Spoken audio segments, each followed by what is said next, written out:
শহীদ দ্বীপ বা নীল আইল্যান্ড। আমরা হ্যাভলক পোর্ট থেকে ম্যাক্রুজের ফেরি করে চললাম নীল আইল্যান্ডের দিকে। 1 ঘন্টার ক্রুজ। নীল নেমেই পুরো নীল নীল হয়ে গেলাম। আমি ছাড়া মানি, অরিত্র, মানু সবাই নীল রঙেরই জামাকাপড় পরেছিল। নীল আইল্যান্ডেই অরিত্র আমার সেই ফেমাস ভিডিওটা তুলে দিল। ম্যাক্রুজের ফেরিগুলো অসাধারণ। আমাদের দেশে এত সুন্দর ফেরি, ওপরের তলায় সব ভিআইপিদের জন্য, এগুলো একটু স্পেশাল রেট আছে, আর নিচে হচ্ছে সবার জন্য। আমরা নিচেরটাতেই বসেছিলাম। সেই অনেক দিন আগে একটা শুনেছিলাম যে আমাদের ডেস্টিনেশন সবারই এক, কেউ একটু আরাম করে যাবে, কেউ একটু কষ্ট করে যাবে। নীল আইল্যান্ডে নামার পর পোর্টটা দেখে অপূর্ব, মানে চোখ জুড়িয়ে যাবে। চারিদিকে শুধু নীল আর নীল, আর এত স্নিগ্ধতা, এত সাধারণ একটা জায়গা, খুব ভালো লাগবে। আমরা শহীদ দ্বীপে নামলাম। এটা হচ্ছে নীল আইল্যান্ড, অপূর্ব সুন্দর নীল জল। এটা হচ্ছে ফার্স্ট ভিউ। পিছনেই আমাদের ম্যাক্রুজের এটা, আর আমি সামনের দিকটা দেখাচ্ছি, ওটা অপূর্ব সুন্দর। এখানে গুরুদাসদা আমাদের জন্য ওয়েট করছে। প্রদীপদার জামাইবাবু গুরুদাসদা এখানে একটা রিসর্ট করেছে, তো সেখানেই আমরা থাকবো এখন 2 দিনের জন্য নীল আইল্যান্ড, নীল নির্জনে। নীল পোর্টের ডান দিকে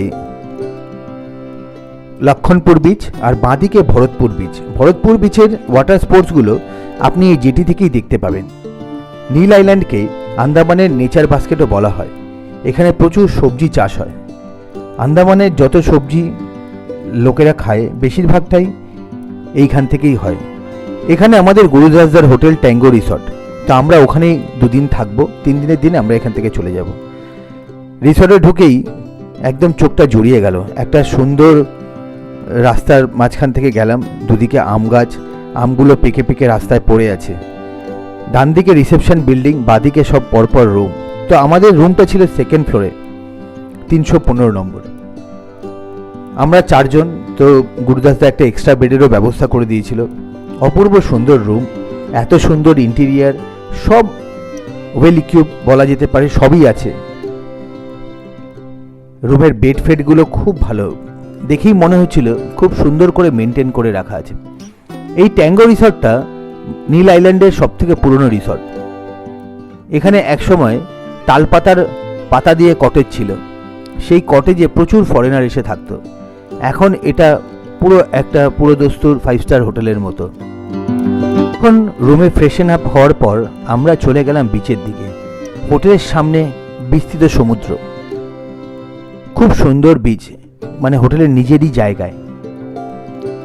প্রথম সারিতে রয়েছে সুইমিং পুল, তারপরেই কতগুলো কটেজ, আর তারপরে এই মেন বিল্ডিংটা। মেন বিল্ডিংটার সাথে এটা 3টে ফ্লোরে, 1st, 2nd, 3rd। তো আমাদের রুমটা ছিল 3rd ফ্লোরে। নিচের তলার রুমগুলোর ব্যালকনি দিয়ে খুব সুন্দর দেখতে, কিন্তু এখান থেকে ভিউটা ভালো পাওয়া যায় না বলে গুরুদাসদা আমাদের ওপরে রুম দিয়েছিল। রিসর্টে প্রচুর গাছপালা, প্রচুর পাখি, অপূর্ব সুন্দর। আস্তে আস্তে সন্ধে নামছিল, তাই রেস্টুরেন্টের আলোগুলো জ্বালিয়ে দেওয়া হয়েছিল। রিসেপশনটা পুরো উডেন ওয়াল দিয়ে এত সুন্দর করে রাখা হয়েছে যে হোটেলে আসলেই মনটা জুড়িয়ে যাবে। আমি, মানু, মানি 3 জন মিলে বিচের দিকে যাচ্ছিলাম। সানসেট হয়ে গিয়েছে। আজকে একটু মেঘলা ছিল বলে সানসেট দেখা যাবে না। সুইমিং পুলটাও খুব সুন্দর মেনটেন করা, পরিষ্কার স্বচ্ছ জল। কিছু বাচ্চা ওখানে খেলা করছিল। মানুষ তো খুব ইচ্ছা সুইমিং পুলে নামার, কিন্তু সমুদ্রের পাশে এসে, আর যেখানে এত সুন্দর নন পলিউটেড ওয়াটার, তো সেখানে সমুদ্রে চান করাটাই বেটার। সুইমিং পুল তো সব জায়গাতেই পাবে, ওগুলো তো ট্রিটেড ওয়াটার।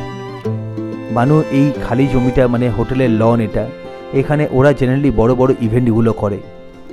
সন্ধেবেলার পরে ওরা এই জায়গাটাতে ক্যান্ডেল লাইট ডিনার অর্গানাইজ করে। অসাধারণ গাছগুলো লাগানো, গাছগুলোর সব গোল করে নিয়নের আলো লাগানো, পাইপ লাইট যেগুলোকে বলে। এদিক থেকে রিসর্টটা অসাধারণ লাগছিল। এটা কিন্তু এখনো অনেকটা ওরা এক্সটেন্ড করছে, আস্তে আস্তে করে বাড়াচ্ছে।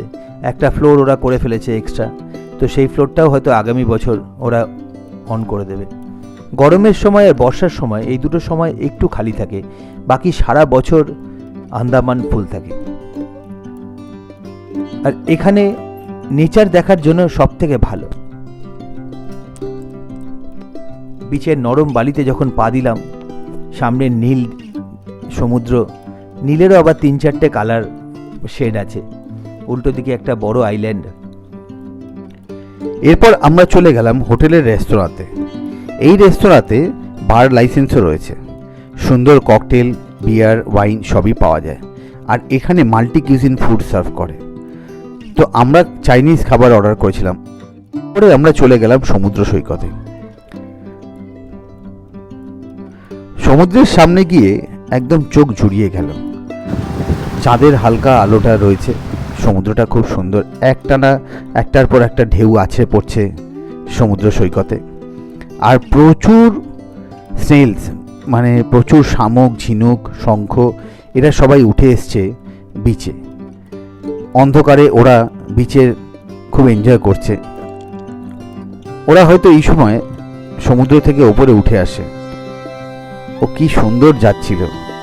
আর নানা রকম ছোট ছোট শামুক, ঝিনুক তো রয়েইছে। আন্দামানের এই নীল আইল্যান্ডের নিস্তব্ধতা একদম মুগ্ধ করেছে। আগামী পর্বে আমরা দেখাবো নীল আইল্যান্ডের থেকে আমরা ন্যাচারাল ব্রিজ যাব।